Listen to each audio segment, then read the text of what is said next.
Di dunia yang semakin ramai oleh suara, tuntutan, dan ekspektasi, ada jiwa-jiwa tertentu yang justru merasa hidup saat berada dalam keheningan. Mereka memilih menyendiri, bukan karena membenci manusia, tetapi karena sedang mendengarkan sesuatu yang lebih halus dari sekadar suara luar. Mereka sering disalahpahami sebagai tertutup, dingin, bahkan dianggap aneh. Padahal di balik kesendirian itu, ada perjalanan batin yang sangat dalam. Menyendiri bukan selalu tanda luka, dan bukan pula bentuk pelarian. Bagi sebagian orang, menyendiri adalah jalan pulang. Pulang kepada diri sendiri, pulang kepada kesadaran, bahkan pulang kepada Tuhan. Dalam kesunyian, topeng-topeng sosial dilepaskan, dan jiwa mulai berbicara jujur. Video ini tidak dibuat untuk menghakimi, tetapi untuk memahami. Karena bisa jadi, alasan orang-orang yang suka menyendiri adalah alasan yang suatu hari nanti juga akan kita butuhkan. Mari kita masuk lebih dalam, menyelami 7 alasan spiritual dan psikologis. Mengapa seseorang memilih jalan sunyi?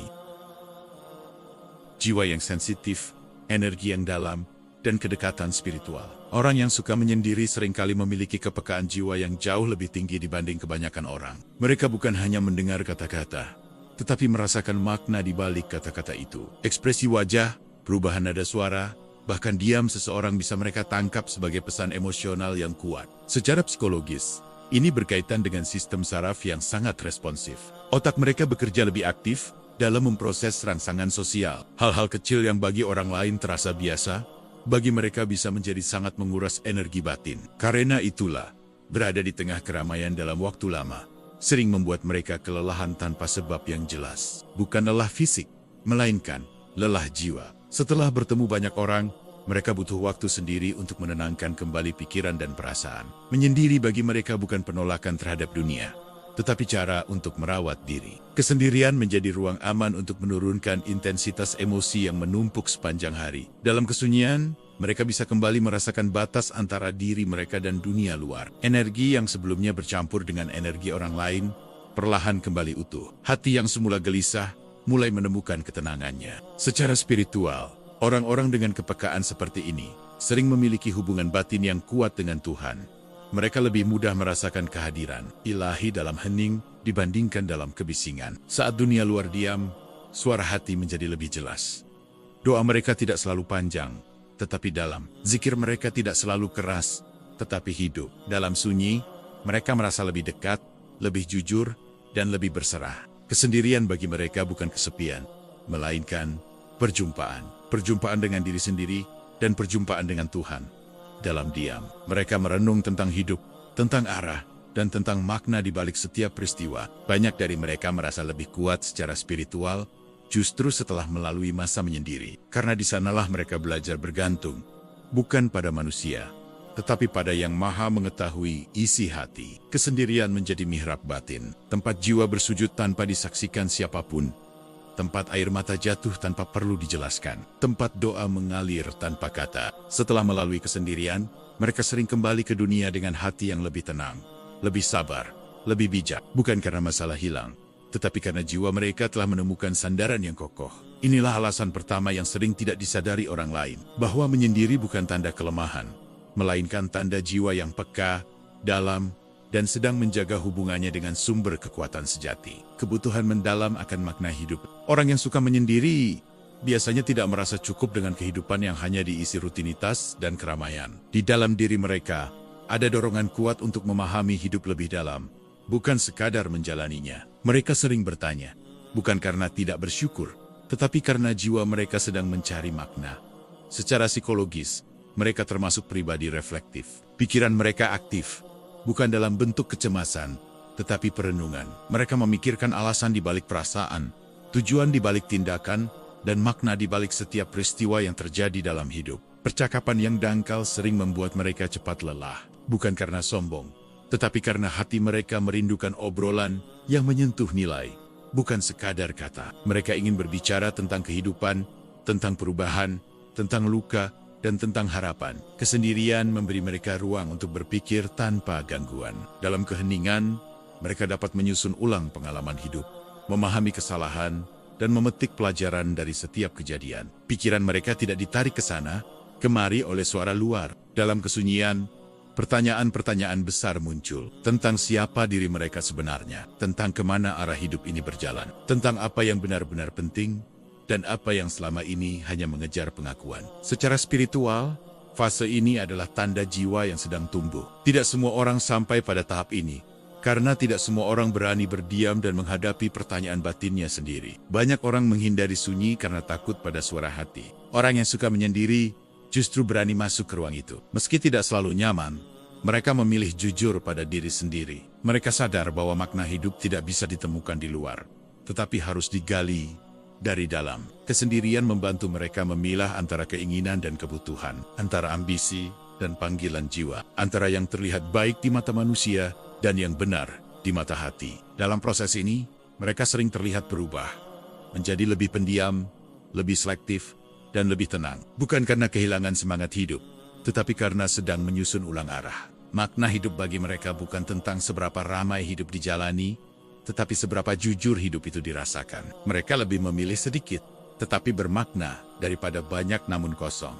Kesendirian menjadi guru yang sunyi, mengajarkan bahwa hidup bukan perlombaan, melainkan perjalanan jiwa, bahwa tidak semua orang harus sampai di tujuan yang sama pada waktu yang sama. Dari sinilah lahir kedewasaan batin. Mereka mulai hidup dengan kesadaran, bukan sekadar reaksi. Mereka melangkah dengan arah, bukan ikut arus. Dan ketika makna itu mulai terbentuk, mereka tidak menjadi sombong, justru semakin rendah hati, karena mereka tahu pencarian makna adalah proses seumur hidup, bukan jawaban instan. Proses penyembuhan luka batin.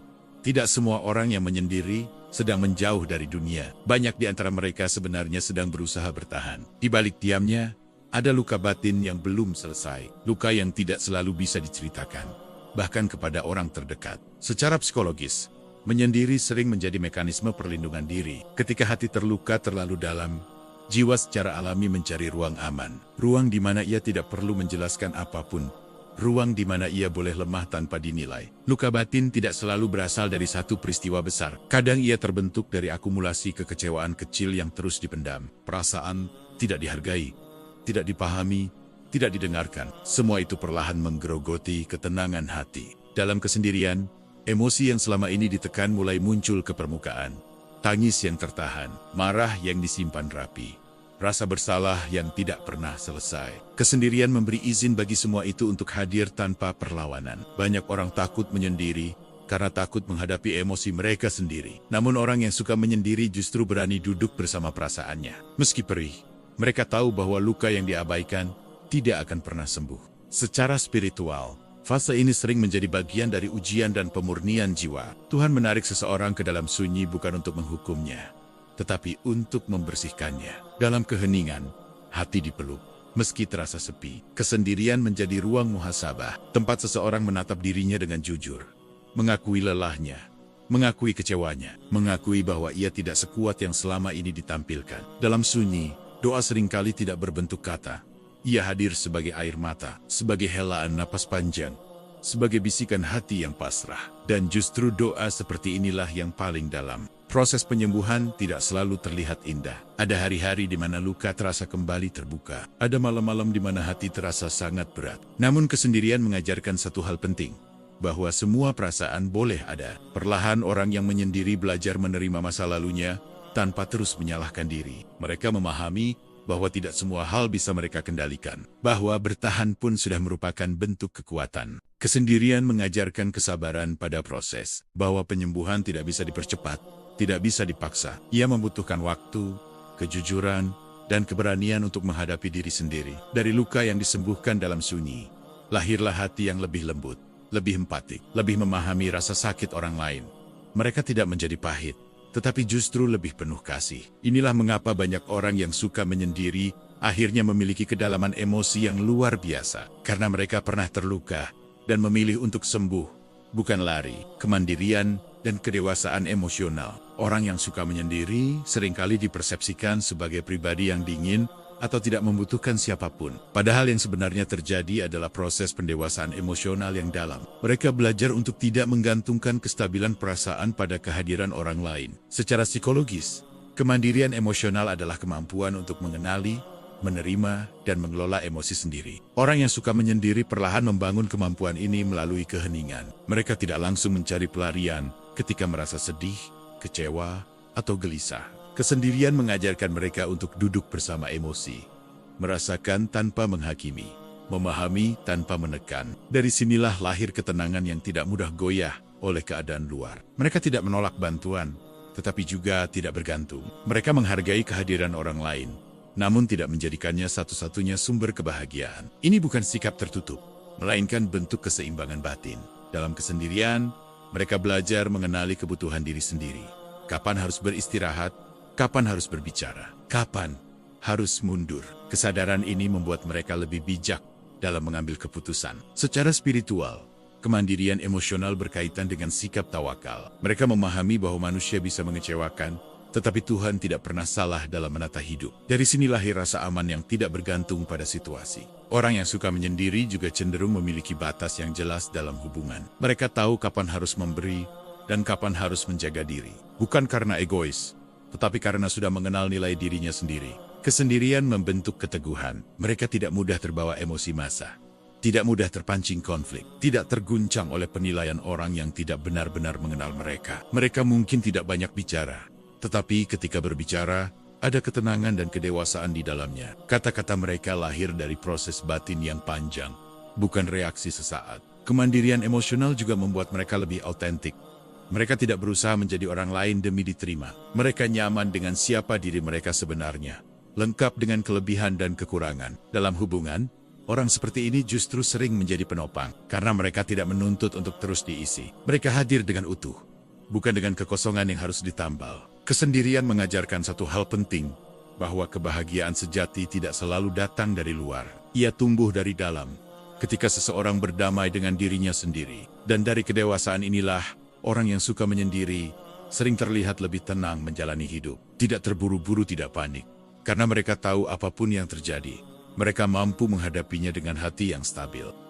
Kedalaman pikiran dan kreativitas yang lahir dari kesunyian. Orang yang suka menyendiri sering memiliki dunia batin yang sangat kaya. Di balik diamnya, pikiran mereka bekerja dengan cara yang dalam dan kompleks. Mereka tidak sekadar berpikir cepat, tetapi berpikir jauh. Kesendirian memberi ruang bagi pikiran untuk menjelajah tanpa gangguan. Secara psikologis, kesendirian membantu otak masuk ke kondisi fokus alami. Tanpa distraksi sosial, pikiran mampu mengolah ide, pengalaman dan perasaan secara utuh. Inilah sebabnya banyak gagasan besar justru lahir saat seseorang sendirian. Dalam keheningan, imajinasi menjadi lebih bebas. Tidak ada tekanan untuk menyesuaikan diri dengan pendapat orang lain. Tidak ada tuntutan untuk mengikuti tren. Orang yang suka menyendiri berani mendengarkan suara pikirannya sendiri. Kreativitas bagi mereka bukan sekadar menciptakan sesuatu yang indah, tetapi cara mengekspresikan isi jiwa. Tulisan, ide, karya, atau pemikiran yang lahir dari sunyi biasanya memiliki kejujuran yang kuat.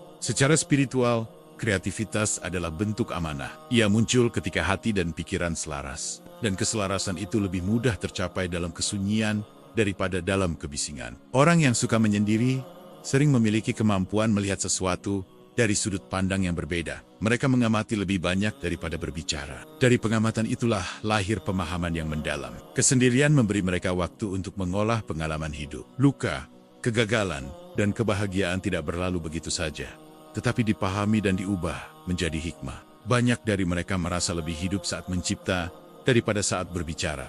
Karena melalui karya, mereka bisa menyalurkan perasaan yang sulit diungkapkan dengan kata-kata langsung. Dalam kesunyian, ide tidak dipaksa. Ia datang perlahan, tetapi kuat.